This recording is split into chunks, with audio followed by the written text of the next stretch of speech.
On a freezing winter day, a kind waitress gave 2 hungry orphans a bowl of soup and lost her job for it. 20 years later, Annie Mercer's quiet life is interrupted when a luxury car pulls up and 2 strangers step out. They're Aiden and Sophia, the children she once saved, now grown and successful.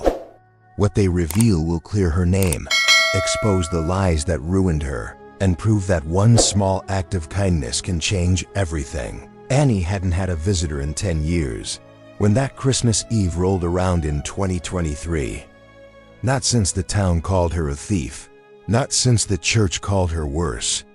The whispers followed her like shadows in those days. And I watched from this very window as neighbors crossed the street rather than walk past her little house on Maple Street. But on that particular Christmas Eve night, when that black Pagani purred up her broken driveway like a cat stalking prey, well, some debts don't stay buried forever. The 2 figures stepping out of that gleaming car carried the kind of reckoning that only comes when the hungry get fed and the liars get found.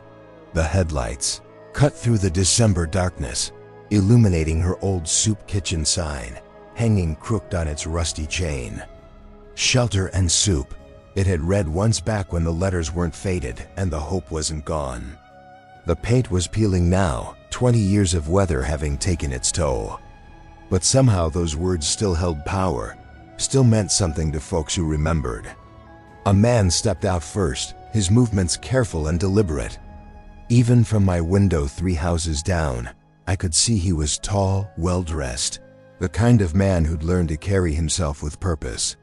His gloved hand clutched something small and stained. My old eyes weren't what they used to be, but I could tell it was a napkin, old and yellowed with age. A napkin from 2003, as it would turn out. But why they'd waited 20 years to come back and why? Helena Price's name was scribbled on that napkin in what looked suspiciously like dried blood. Well, that's where our story truly begins. The woman who emerged from the passenger side moved with the grace of someone who'd fought battles and won them. Someone who'd learned that victory sometimes tastes like soup and sometimes like justice. Her hair caught the streetlight, and for a moment, I thought I was seeing a ghost. But ghosts don't drive Pagani, and ghosts don't carry briefcases full of legal documents that would topple an empire built on the suffering of children. You see, December 17th, 2003, was the day Annie Mercer lost her job and found her soul. I remember it clear as yesterday because that was the morning Mabel made her last batch of Christmas cookies before the cancer took her voice away.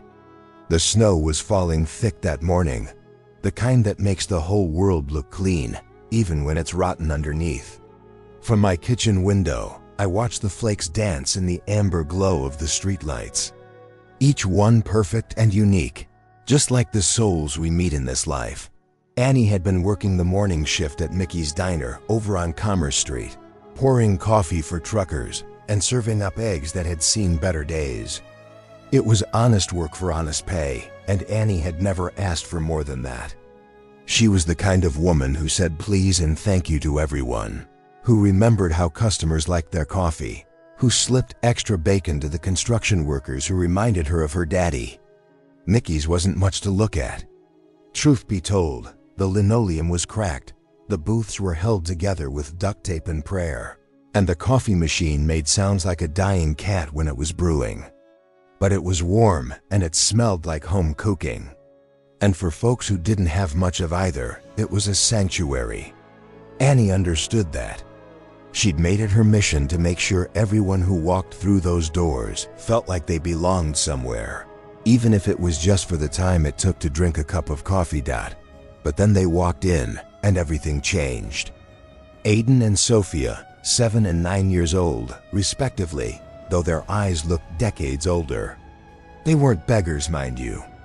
Ghosts is what they were, with ribs like prison bars showing through.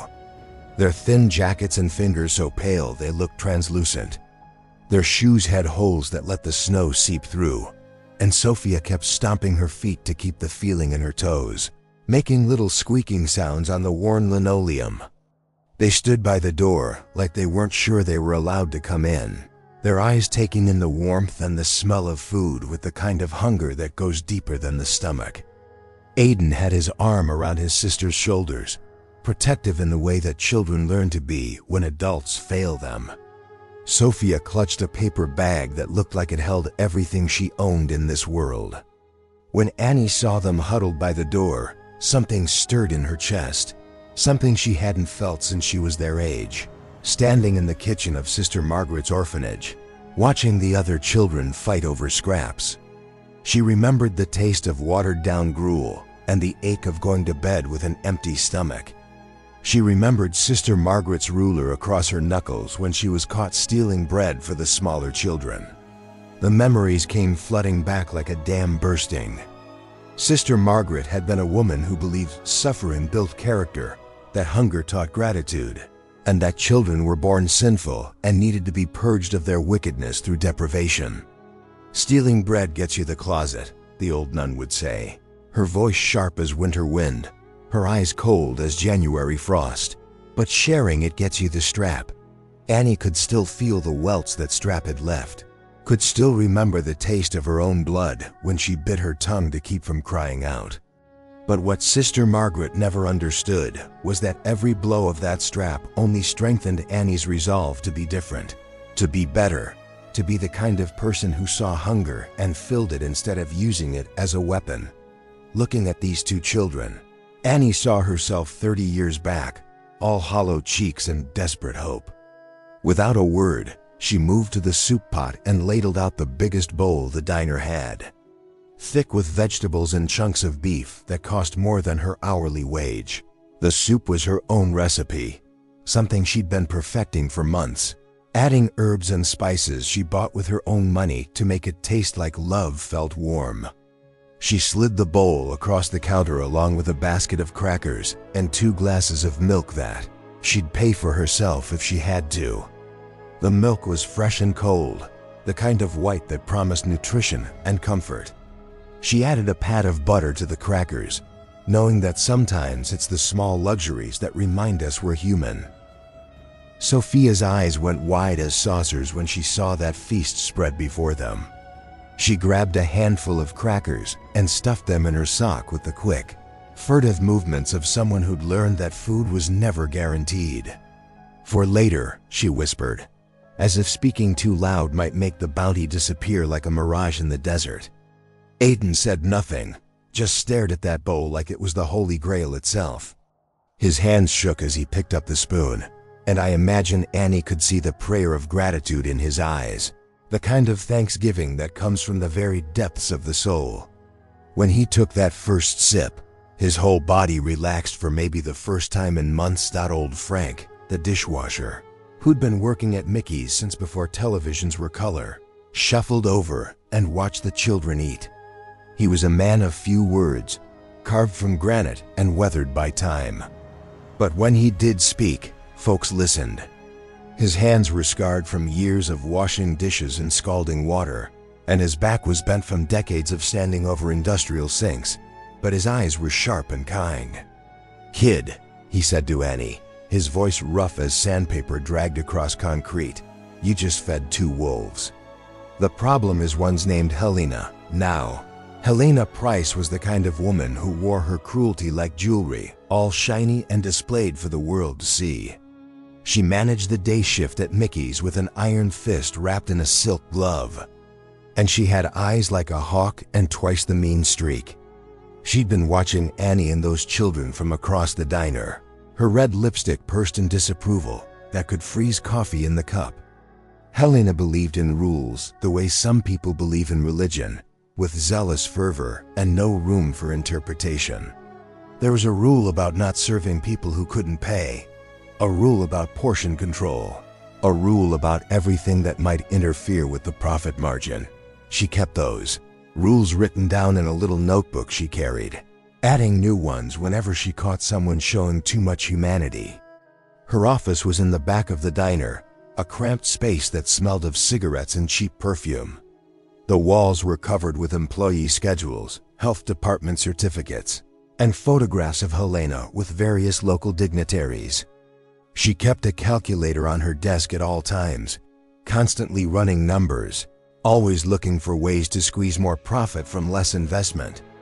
But Annie had learned something important in those orphanage years, something that Helena would never understand. Kindness ain't free. It's a debt the world collects with interest, and the interest rate varies depending on how much love you put into the principal. And sure enough, as those children finished their soup and warmed their hands on the empty bowl, Helena's scream cut through the diner like a knife through silk. "Where's the cash?" The tip jar was gone. $2,347 that Annie had been saving for her mother's Christmas present had vanished like smoke and wind. It wasn't much money, not to most folks. But to Annie, it represented hours of refilled coffee cups and patient smiles. Small kindnesses that added up to something meaningful. Helena's painted nails left moon-shaped cuts on Annie's arm as she grabbed her, her French manicure drawing blood from skin that had already been weathered by years of honest work. "I saw you with those little thieves," Helena hissed. Her breath smelled of coffee, spite, and something rotten underneath. "You're all in it together, aren't you? Running some kind of scam on my diner." The accusation hit Annie like a physical blow. In all her years of working, in all her years of serving others, no one had ever questioned her honesty. Her integrity was the one thing she'd managed to keep intact through all the hardships of her life. The one treasure that couldn't be stolen, lost, or broken. The police came within the hour, their boots heavy on the cracked linoleum. Their questions were sharp and suspicious. Officer Ortega was kind enough, but Officer Kearney had the look of a man who'd already made up his mind. Before he walked through the door, they took statements from Helena, from old Frank, and from the 3 customers who'd been in the diner when the jar disappeared.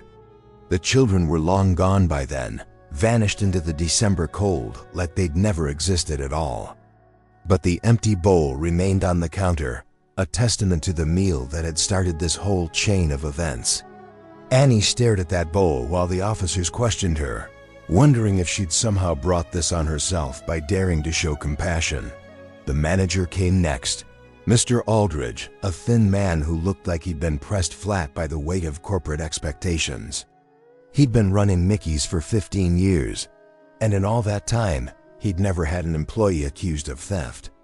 His hands shook as he filled out the paperwork, as if the very act of firing someone might contaminate him with their supposed dishonesty. By evening, there was a pink slip in Annie's locker and a notice that read, "Terminated for theft," in Helena's careful handwriting. But the real crime wasn't the missing money, though that stung deep enough. The real crime was that napkin, the one Annie had used to wipe Sophia's chin when the child had dripped soup down her jacket. Later, much later, Annie would remember the details that didn't make sense at the time.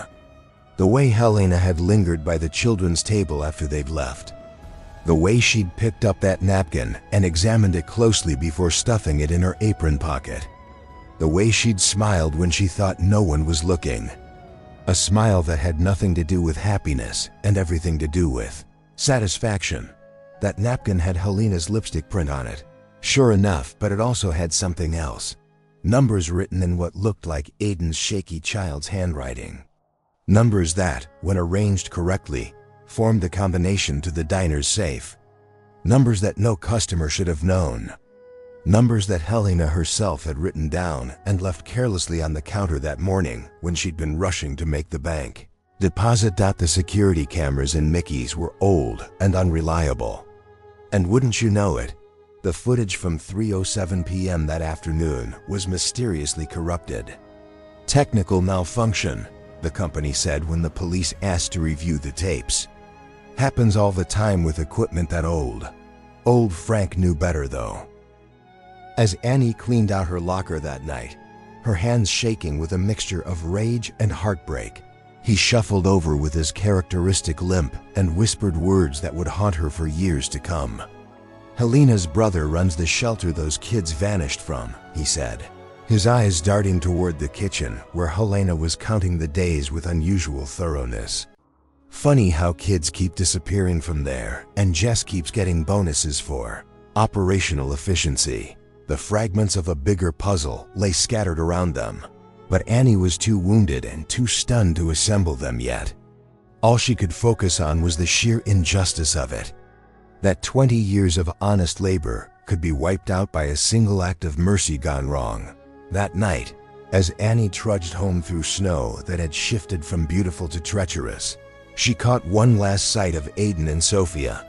They were being lifted into a Child Protective Services van, their small shapes dwarfed by the official-looking adults clustered around them.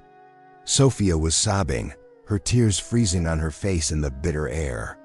But Aiden wasn't crying at all. He stared straight at Annie through the van's rear window. His young face was set with a resolve far too old for his 7 years. His lips formed 2 words she would never forget, words that would echo in her head for the next 2 decades. "We'll come back." The van rolled off into the dark, taking those children toward whatever hell they'd escaped. And Annie stood under the falling snow, wondering whether she had just witnessed her own undoing or theirs. The next morning carried news that froze Annie's blood and broke her heart anew. Shelter and Soup, the modest soup kitchen she'd been dreaming of opening with her savings, had been condemned by the city. The building she'd put a deposit on, the place where she meant to serve meals to anyone who needed them, was suddenly labeled structurally unsound. According to an inspector's report that appeared overnight, sprouting like mushrooms after rain. The report bore the signature of Inspector Edwin Mallory, who just happened to be married to Helena's cousin. The condemnation order was co-signed by Deputy Mayor Gareth Price, who just happened to be Helena's new boyfriend and would soon be her husband in a wedding the society pages would call the social event of the season. Funny how love and politics make convenient bedfellows, how money and power seem to swirl together like cream and coffee. Annie's deposit, every cent she'd saved through 5 years of double shifts and skipped meals, was forfeit under the lease fine print. No refunds for acts of God or municipal action. Standing in front of that condemned building on the morning of December 19th, 2003, Annie felt something inside her go still. Not her kindness, not her urge to help, but her faith in the system that was supposed to protect people like her. The system meant to reward work and punish those who preyed on the vulnerable. The wrecking ball arrived that very afternoon, as if the city could not wait to wipe away every trace of Annie's hope. She stood among the onlookers, watching 20 years of planning and belief collapse into dust and broken brick. The roar of destruction was deafening, yet somehow she could still hear the echo of her own voice, explaining to the bank officer how she planned to serve free meals to anyone who walked through those doors. As the powder settled and the debris was loaded into trucks, Annie spotted 2 familiar faces in the crowd. They weren't crying like some neighbors who had known her plans. They didn't look mournful or sympathetic. They were counting. Their mouths moved as each slab fell, as each wall crumbled, and Annie realized they were committing something important to memory. Later, much later, she would understand that Aiden and Sophia were saving every detail of that ruin, filing it in their young minds beside every injustice they had seen, every cruelty they had endured. They were building a case already at 7 and 9, gathering evidence for a reckoning still 20 years away, with no job and no prospects, no references, and no hope of work in a town where everyone had heard about her supposed theft. Annie's soup kitchen dream shrank into something smaller and far more desperate. A shopping cart liberated from the grocery lot, a portable hot plate picked up at a thrift store, a card table that wobbled but held steady beneath the weight of hope. She set them under the Morrison Street Bridge, where homeless veterans gathered and the city's forgotten found shelter from both the weather and the judgmental eyes of respectable society. The concrete was layered with graffiti telling stories of love and loss, of dreams deferred and promises broken. And there was beauty. 2 murals painted by artists who understood that sometimes the truest art rises from the darkest places. The homeless, veterans who gathered there became her guardians. Men and women who had seen too much war and too little peace. Who knew what it meant to be discarded by a society that once called them heroes? Sergeant Rafael Ortiz had lost his left leg in Desert Storm and his family to his own inability to truly come home. Lillian Ames had served 3 tours in Vietnam as an army nurse and returned to a country that spat on her uniform and forgot her service. "You fed my kid, lady," Ortiz told her one bitter January evening, his eyes soft despite the scars that covered half his face. Mateo was one of those kids you used to slip extra pancakes to on Sunday mornings. "Now we feed you." They formed a protective ring around her makeshift kitchen, broken soldiers who had learned that the most important battles are fought not with weapons, but with compassion. They hauled water for her, donated cans from their own meager stores, and stood watch while she cooked, making sure no one bothered the woman who chose to feed others when she could barely feed herself. In the dented recipe box she carried wrapped in plastic bags to keep out the rain, Annie kept more than instructions. Every napkin with a thank you scribble, every scrap where someone had written a name to prove they existed, every small token of gratitude from people she had fed. The box became a repository of human dignity, proof that kindness offered is kindness returned. There were letters from truck drivers who remembered her coffee, from college students who scraped together enough change for a meal during finals, from single mothers who brought their children to Mickey's because it was the only place they could afford to eat out. Each piece of paper told a story, and each story mattered. Buried at the bottom of that box, wrapped in plastic like a precious relic, was a photograph she'd found blowing in the wind after the wrecking ball had finished. Someone had dropped it, or maybe tossed it, thinking no one would notice. But Annie noticed, and she picked it up, and what she saw turned her blood to ice water. It showed Helena handing a thick envelope to Victor Penn, the CPS director, both of them smiling as if they had just closed an especially profitable deal. They were standing outside the Cedar Ridge group home, the same facility where Aiden and Sophia had supposedly been living before they wandered into Mickey's that December morning. The timestamp on the photo read 2003, one day after Aiden and Sophia had disappeared back into the system. One day after Annie had lost everything she'd worked for. One day after Helena Price had gotten exactly what she wanted. For 10 long years, Annie ladled soup from that shopping cart under the Morrison Street Bridge. She served construction workers who were between jobs, college students whose financial aid had run out, runaways who'd aged out of foster care with nowhere to go. She fed retired teachers whose pensions had been stolen, disabled veterans waiting for benefits that might never come, and immigrant families whose dreams of America had run headfirst into the reality of poverty. Each bowl of soup carried a story, and each story carried weight that settled in Annie's bones like sediment in a river. She began to understand that she wasn't just feeding bodies. She was feeding souls, nourishing the part of humanity that society had forgotten or abandoned. But late at night, when the bridge was empty, except for the sound of traffic overhead and the whistle of wind through the steel girders, Annie would sometimes wonder if she was really saving souls or just drowning her own shame in an endless sea of hunger that could never be fully satisfied. The doubt crept in during the hardest times, when the police would come and tell them to move along, when city officials would confiscate her cart for health code violations, and when well-meaning citizens would complain about the unsightly gathering of desperate people in their clean, safe neighborhood. Some nights she'd lie on her cot in the women's shelter and wonder if Helena Price had been right, if she really was just enabling people who should be taking care of themselves. But then morning would come, and someone would approach her cart with hollow eyes and empty hands, and Annie would remember why she'd started doing this in the first place. Soup isn't just food, she'd learned. It's evidence. Evidence that someone saw you when the world looked away. Evidence that you mattered when everything else said you didn't. Evidence that love can be measured by the tablespoon and served up hot when everything else has gone cold. The years passed like seasons, each one bringing new faces and familiar hungers. Annie's hair grew gray, then white, and her hands developed arthritis from constantly stirring pots and ladling soup. Her back bent from carrying water jugs and folding tables, and her feet grew flat from standing on concrete for hours at a time. But her smile never wavered, her ladle never emptied, and her faith in the basic goodness of people somehow survived every cruelty the world threw at her. Then came the fire that changed everything. It was a Tuesday in March 2013, 10 years, almost to the day since she'd lost her job at Mickey's.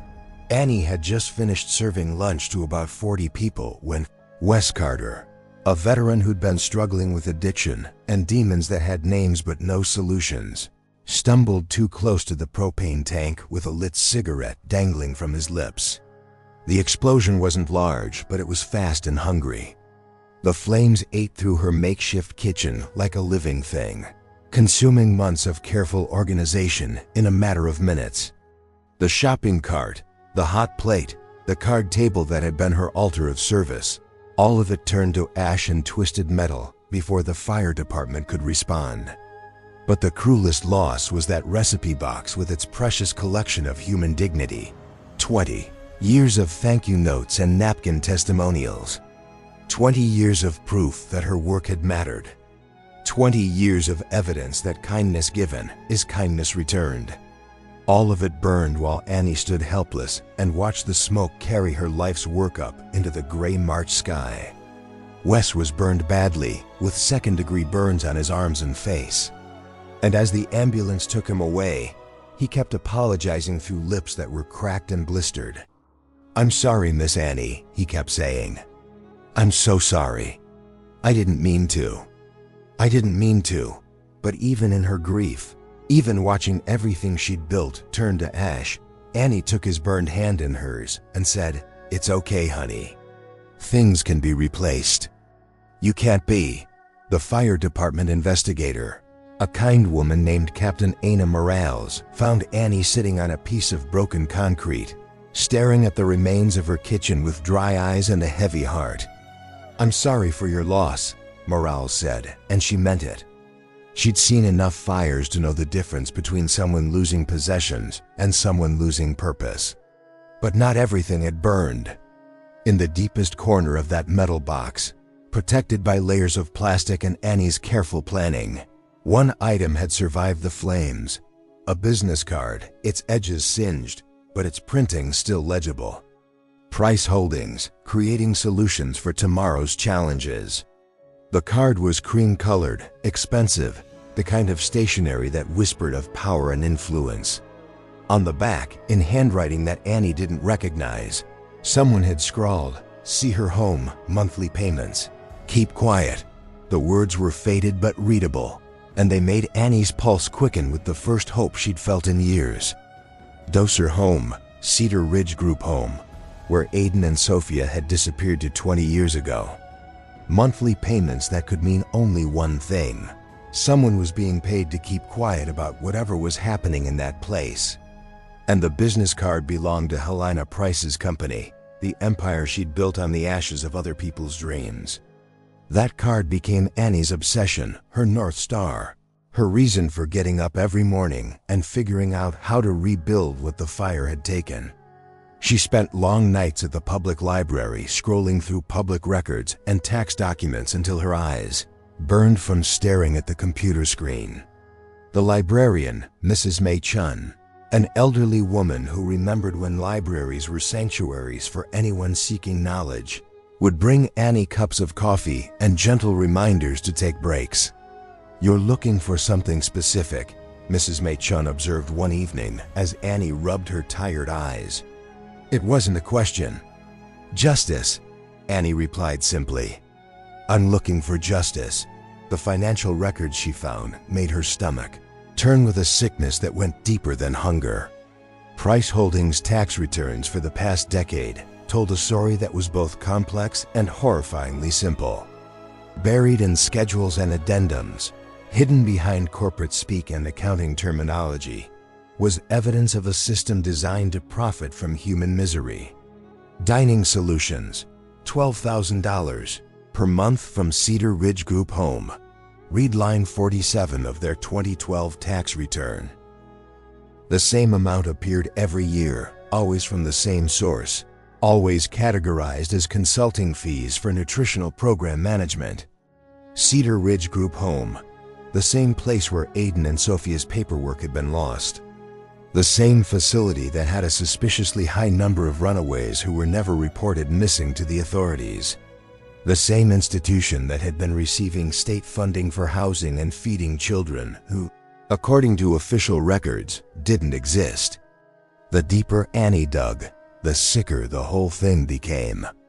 Cedar Ridge was supposedly a temporary placement facility for children awaiting permanent homes, but the average stay was over 3 years.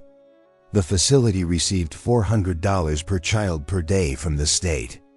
Money earmarked for housing, education, medical care, and nutrition. But the children weren't being educated. They were working in industrial kitchens preparing meals for other state institutions. They weren't receiving medical care. They were being treated by a nurse practitioner who'd lost her license in 2 other states for falsifying medical records. And they certainly weren't being properly fed. The nutritional budgets were being diverted to Price Holdings for consulting services that seemed to consist primarily of teaching hungry children how to prepare food they weren't allowed to eat. The paper trail led through a maze of shell companies and dummy corporations. But at the center of it all was Helena Price. Now Helena Price since her marriage to the deputy mayor. She'd built an empire on the systematic abuse of the most vulnerable members of society. And she'd done it with the blessing and protection of local government officials who were either too corrupt to care or too incompetent to notice. But here's where the story takes a turn that nobody saw coming. Not even me, with all my years of watching human nature play out in the theater of life. Those children, Aiden and Sophia, they hadn't just survived the hell that Helena and her brother had put them through. They'd thrived in ways that would have made even the most optimistic social worker weep with joy. Aiden had built a company called Nourish, starting with nothing but a smartphone app and a determination to make sure no child ever went hungry the way he had. By 2020, Nourish was delivering free meals to food deserts across the country, partnering with restaurants to rescue surplus food and redirect it to families in need. The company was worth more than Price Holdings had ever dreamed of being, and every penny of profit was reinvested in feeding programs. Sophia had become a different kind of warrior, fighting her battles in courtrooms instead of kitchens. She specialized in cases that nobody else would touch, children who'd been failed by the system, families destroyed by bureaucratic indifference, individuals whose voices had been silenced by those in power. Her law firm, Mercer and Associates, was named in honor of a diner worker who'd shown her kindness when the world had shown her nothing but cruelty. They had a reputation for taking on impossible cases and winning them through sheer determination and an intimate understanding of how institutions fail the people they're meant to protect. For 20 years, they'd been watching Helena Price gathering evidence like spiders spinning webs. Every government contract, every falsified report, every child who disappeared into her system and emerged broken or not at all was all documented, cataloged, prepared for the day when justice would finally come calling. They'd been patient because they'd learned early that justice delayed isn't always justice denied. Sometimes it's justice perfected, aged like fine wine until it's powerful enough to topple empires built on suffering. They'd learned to think not in days or months but in decades, planning their moves like chess masters who could see 20 moves ahead. The Pagani that pulled up to Annie's house that Christmas Eve wasn't theirs, at least not originally. It had belonged to Helena Price, purchased with money that should have gone to feed hungry children, driven to charity galas where Helena accepted awards for her dedication to helping at-risk youth. The title was in the glove compartment now, signed over to Annie Mercer along with the deed to a building downtown that was worth more than all the soup kitchens in the world. But money wasn't why they'd come. Money was just the tool, just the means to an end that had been 20 years in the making. They'd come to deliver something far more valuable: vindication, justice. and the sweet satisfaction of watching Helena Price finally face the consequences of 20 years of cruelty disguised as charity. Sophia stepped out of that Pagani looking like the liar she'd become, confident and professional. But when she saw Annie through the window, her composure cracked just a little. For a moment, she was 9 years old again, clutching a paper bag that held everything she owned, grateful beyond words for a bowl of soup and a kind word from a stranger who'd chosen to see her humanity when everyone else saw only a problem to be managed. Aiden moved like a man who'd learned to be careful with his power, who understood that true strength comes not from domination but from service. In his hand was that napkin, the one that had started this whole chain of events 20 years ago. It was wrapped in plastic now, preserved like the evidence it had always been, ready to tell its story to anyone willing to listen. The press called it the Soup Kitchen Scandal. When the story finally broke in January 2024, though those of us who'd been paying attention knew it was so much more than that. It was a reckoning 20 years in the making, a reminder that the arc of the moral universe might bend toward justice, but sometimes it needs a helping hand to bend it in the right direction. Helena Price and Sophia Rios stood on the courthouse steps in their designer suits and pearls, declaring her innocence to anyone with a camera or a microphone.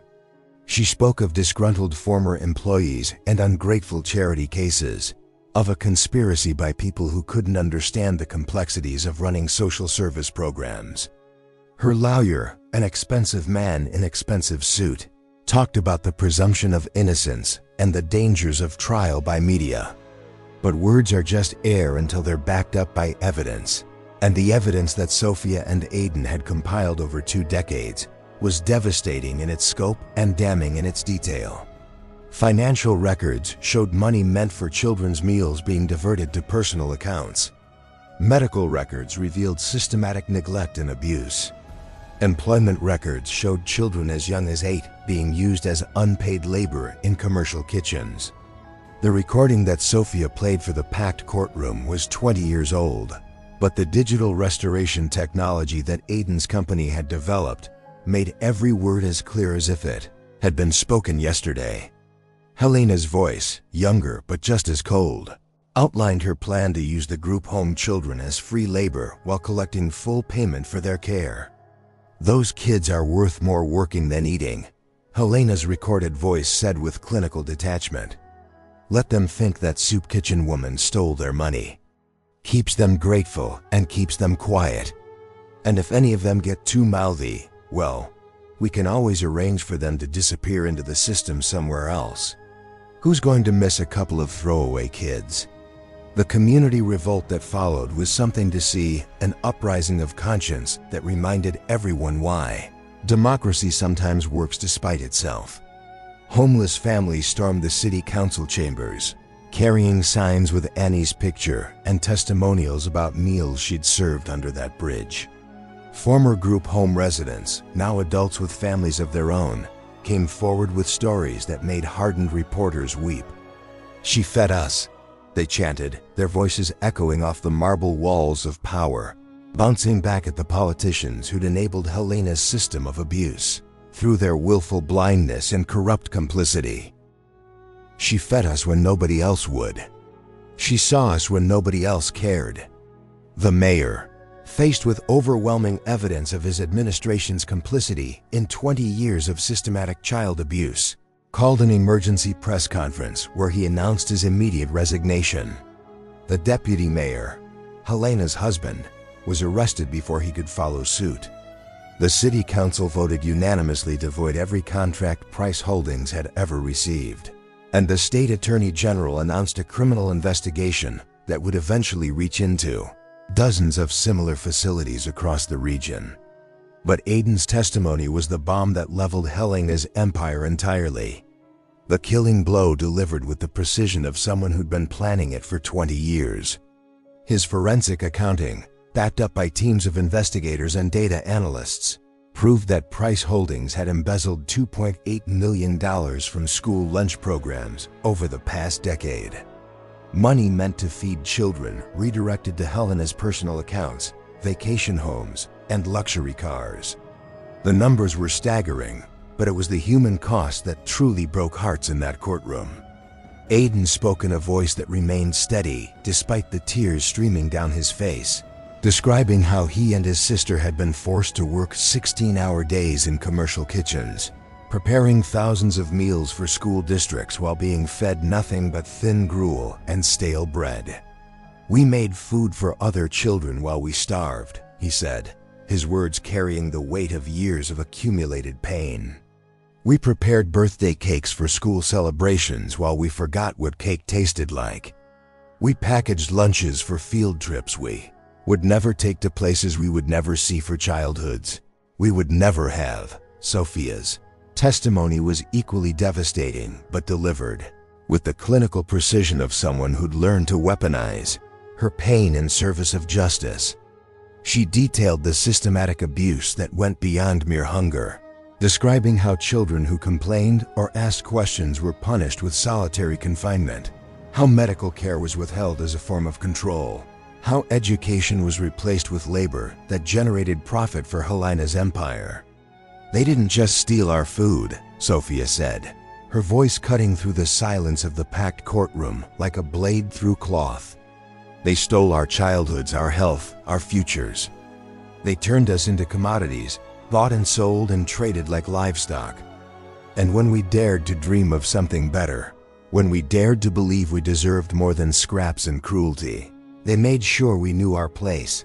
The climax came on the third day of testimony when Helena, finally realizing that her carefully constructed world was crumbling around her like a house built on sand, lunged across the courtroom at Annie in a final act of desperate rage. She moved like a woman possessed, her face twisted with 20 years of accumulated hatred for the person who'd shown kindness when Helena had demanded only submission. But Annie, weathered by 20 years of serving soup to desperate people, strengthened by decades of choosing love over fear, caught Helena's wrist with hands that remained steady despite everything she'd endured. The courtroom held its breath as these two women faced each other across 20 years of pain and injustice. Predator and prey switching roles in a moment that felt like cosmic justice finally asserting itself. "You starved them," Annie said, her voice calm as still water carrying the weight of absolute moral authority. "You took children who had nothing, and you gave them less than nothing. You turned their hunger into your profit, and their pain into your pleasure. I saved you the trouble of having a conscience." The judge, a stern woman who'd seen too many cases of institutional abuse, but never one quite this systematic, sentenced Helena to 15 years in federal prison and ordered full restitution to every child who'd been harmed by her operation. The amount was staggering, over $40 million when accounting for lost wages, medical costs, psychological damage, and punitive damages. But money, as important as it was, couldn't undo 20 years of trauma. What mattered more was the symbolic victory, the knowledge that someone had finally been held accountable for treating children like commodities instead of human beings. What mattered was the message sent to every other Helena Price operating in the shadows, that their time of reckoning would come. The mayor, cornered by his own graft charges and the mountain of proof, tying his administration to the scheme, held one last news conference before vanishing into federal protection and a plea bargain that would spare him prison in return for turning witness. At that podium, with trembling hands and a voice that fractured with what might have been real regret, he ripped up every eviction order his office had ever issued against Annie's scattered soup kitchens. And Aiden, tears running as he watched 2 decades of plans finally take shape, placed a key in Annie's palm. Not to the Pagani, though that came with the bundle. Not to cash, though there was plenty of that as well. It unlocked something far more precious, the closing of a circle that had begun with a single bowl of soup on a snowy December morning. The new shelter and soup opened 6 months later at the city's core, a polished space that looked like a bistro but worked like a mission. The building had been Helena's command post, the room where she mapped an empire of exploitation. Now it thrummed with industrial mixers turning out soup for anyone who needed a meal. The kitchen was cutting edge, able to plate 500 servings a day, yet everything was built around dignity. The dining room resembled a real restaurant, tablecloths, flowers, and music whispering in the background. No lines, no tickets, no demeaning checkpoints designed to shame hunger. Just tables and chairs and servers who knew that food is love made visible. A brass plaque beside the door said simply, "No one leaves hungry," beneath it. In smaller script, most missed unless they leaned in, ran the words that mattered most. In memory of every child who went to bed hungry, and in hope that no child ever will again. Even Helena, paying off her service hours in the kitchen while she served the first year of her sentence on work release, learned something about the grace of honest labor and the deep satisfaction of feeding people rather than feeding on them. She kept quiet mostly, designer wardrobe traded for a plain apron, manicured nails cracked by real work. At first she moved with sulky compliance, performing the tasks without absorbing the purpose. But slowly something shifted. Maybe it was the gratitude in the eyes of those receiving a tray. Maybe it was finally grasping what it means to give rather than take. Or maybe it was the weight of 20 years of guilt at last finding a use that wasn't destructive. One evening, as they latched the doors, Helena came to Annie with something like an apology struggling to break free from lips that had never learned to make that shape. "I don't know how to apologize for 20 years, she murmured. Annie studied her for a long beat, this woman who had spun cruelty into a business plan and profit out of suffering, then pressed a ladle into her hand and said, "Start with tomorrow's soup." During the shutdown of Cedar Ridge Group Home, Sophia adopted a small girl with hollow eyes and reed-thin arms, who reminded everyone of two children who had stepped into a diner 20 years earlier. The child had bounced through the system for 3 years, handed from place to place, failed by every structure that claimed to care. "Her name is Annie," Sophia announced at the grand opening. The girl clutched her hand like a lifeline, taking in the warmth and plenty of the new shelter and soup with eyes that could barely trust the sight. "And she's going to grow up knowing there are people who will feed her when she's hungry and hold her when she's afraid." No one missed the symbolism. The loop was closing. Trauma turned to healing. Hurt converted into purpose. The girl would come of age in a world where Helena Price's enterprise of exploitation had been replaced by Annie Mercer's legacy of mercy, where the very rooms that once hosted meetings on monetizing misery now served free meals to anyone in need. Old Frank 94. Now, still sharp despite the bent spine and slow shuffle, came to the ribbon cutting, leaning hard on a walker, but waving off every offer of a chair. He had outlived Mickey's Diner, outlasted 3 owners, and surpassed his own guess at how long a dishwasher can run on stubbornness and grit. He sidled up to Annie during the ceremony, cataract-clouded eyes still bright, and delivered his verdict on 20 years of battle in return. "Kid," he rasped, voice still rough as sandpaper dragged across concrete, "you fed the wolves, and they remembered. Funny how giving works that way." But the loveliest moment came on a snowy December night, exactly 20 years after the first bowl of soup that set everything in motion. Annie was closing the kitchen when she heard a humming from the dining room pure, sweet notes that seemed to make the air itself glimmer with joy. There sat Sophia, now a successful attorney and a mother, softly humming, "You Are My Sunshine," while her daughter colored at a table. The little one used bright yellow crayons to draw a steaming bowl. The curls of steam unfurled into musical notes. "My grandmother used to sing that to me at the first orphanage," Sophia said, catching Annie's gaze in the doorway. "Before the hunger got so loud we forgot how to sing. Before we learned music was a luxury we couldn't afford. You gave that back to us, the ability to remember joy. Permission to hope."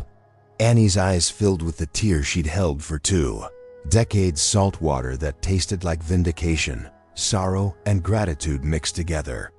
All those years of doubt, of wondering whether she had chosen right, whether one bowl of soup could matter in a world so thick with indifference and cruelty. And there was her answer, humming in the warm light of a kitchen filled with hope rather than hunger. The old recipe box was gone, lost to a fire long ago. But she had learned the most important recipes are not written anywhere. They pass from heart to heart, from one empty soul to another, in the simple act of seeing need and choosing to meet it. They are measured not in cups and teaspoons, but in compassion and courage, seasoned with justice and served with the understanding that we are only temporary stewards of whatever abundance we're given. Feed a mouth, you save a body. Feed a spirit, you rescue generations. As I finish this account, sitting in my chair by the window where I've watched the world turn for nearly a century, I can see the shelter and soup from here. The lights stay on, the door is never locked, steam lifting from the kitchen like prayers rising to heaven. In the December dark, the building glows with warmth, a beacon for anyone who needs proof that kindness still lives in a world that sometimes forgets how to care. And some late nights when the snow is falling and the only sound is wind whispering through bare branches, I see a black Pagani nose in. Two figures step out, not the hollow-eyed children they once were, but thriving adults who remember where they came from and who help them survive the worst hours. They roll up their sleeves and serve bowls to whoever needs them, their faces reflecting the same kindness Annie showed them so many years ago. Aiden, now in his late 20s, moves through the kitchen with the efficiency of someone who learned early how precious food can be. He's expanded Nourish to serve meals in 12 cities, partnering with formerly homeless individuals to run the local operations, creating jobs for people who understand hunger from the inside out. His company doesn't just deliver food. It delivers dignity, respect, and the revolutionary idea that everyone deserves to eat well, regardless of their ability to pay. Sophia works with local lawmakers to reform the child welfare system, using her legal expertise and personal experience to craft legislation that prioritizes children's well-being over institutional convenience. She's helped pass laws requiring more stringent oversight of group homes, better funding for nutrition programs, and harsher penalties for anyone who profits from child abuse. Together, they've created a foundation that bears Annie's name, providing grants to soup kitchens and food pantries across the country. But more than money, they provide something that can't be quantified: hope. Hope that systems can change, that justice can prevail, that kindness planted in darkness can grow into something beautiful and transformative. The Pagani itself has become something of a legend.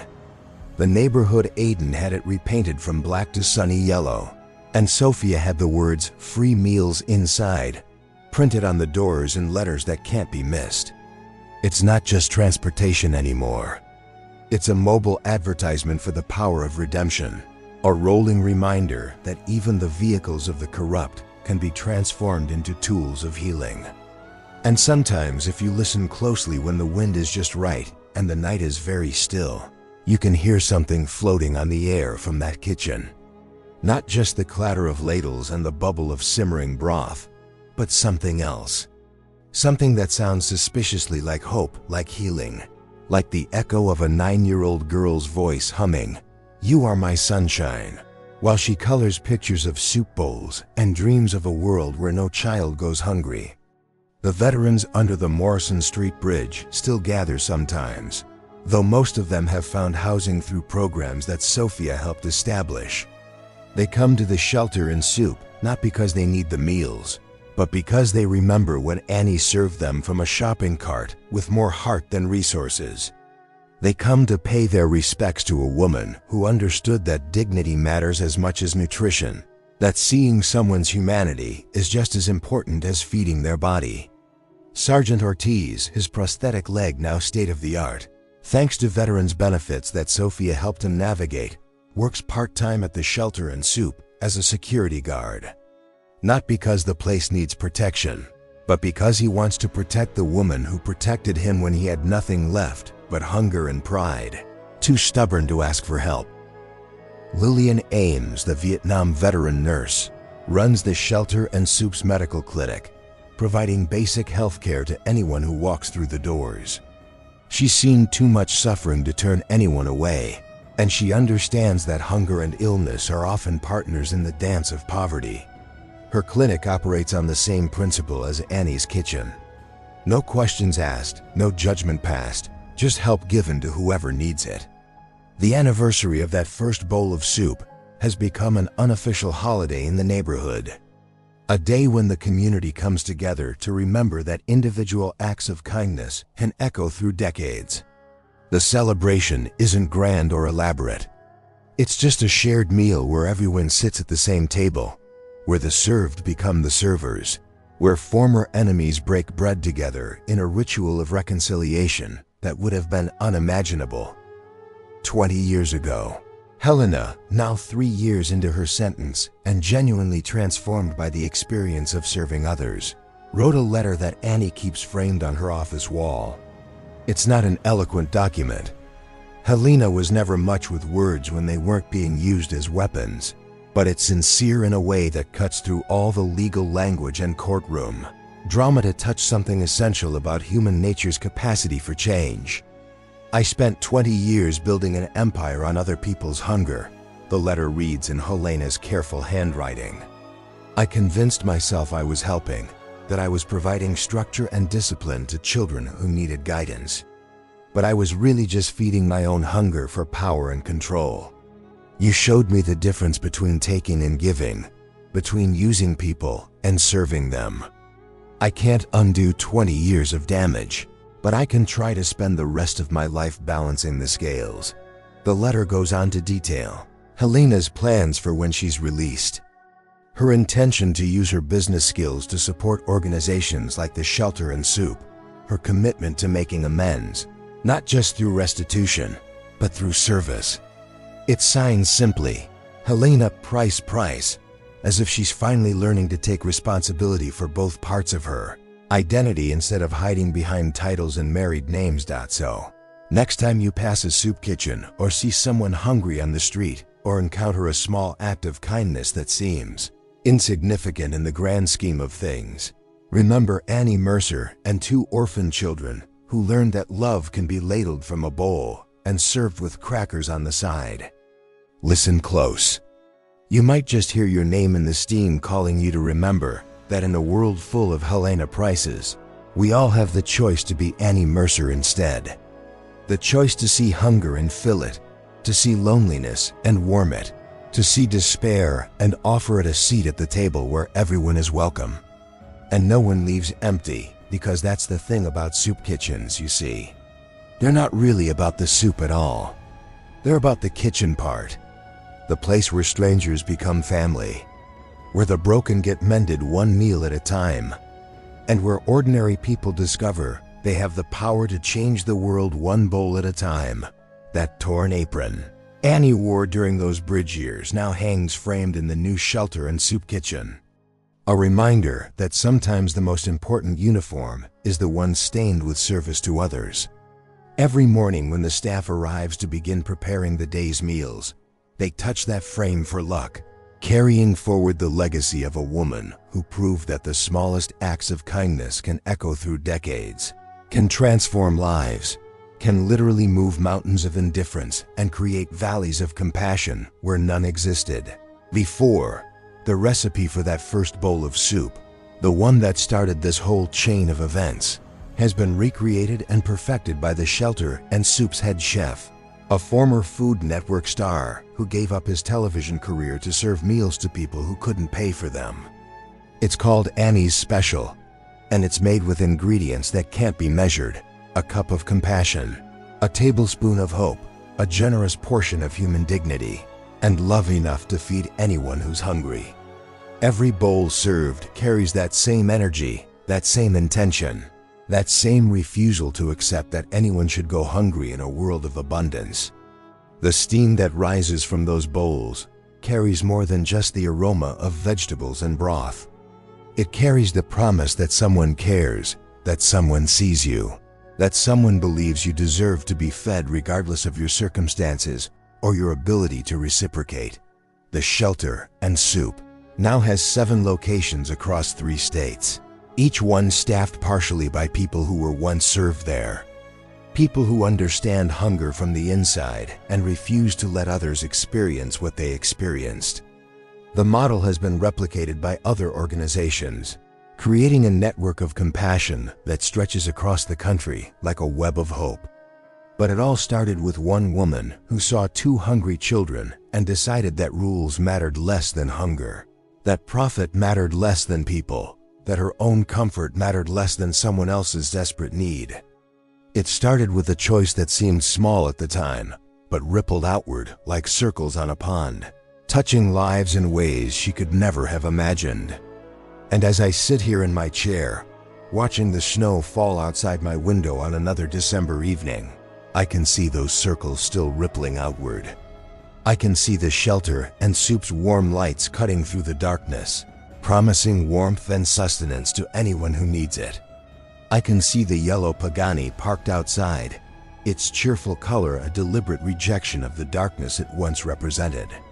Most importantly, I can see hope. Hope that systems can change, that justice can prevail, that individual acts of kindness matter in ways we may never fully understand.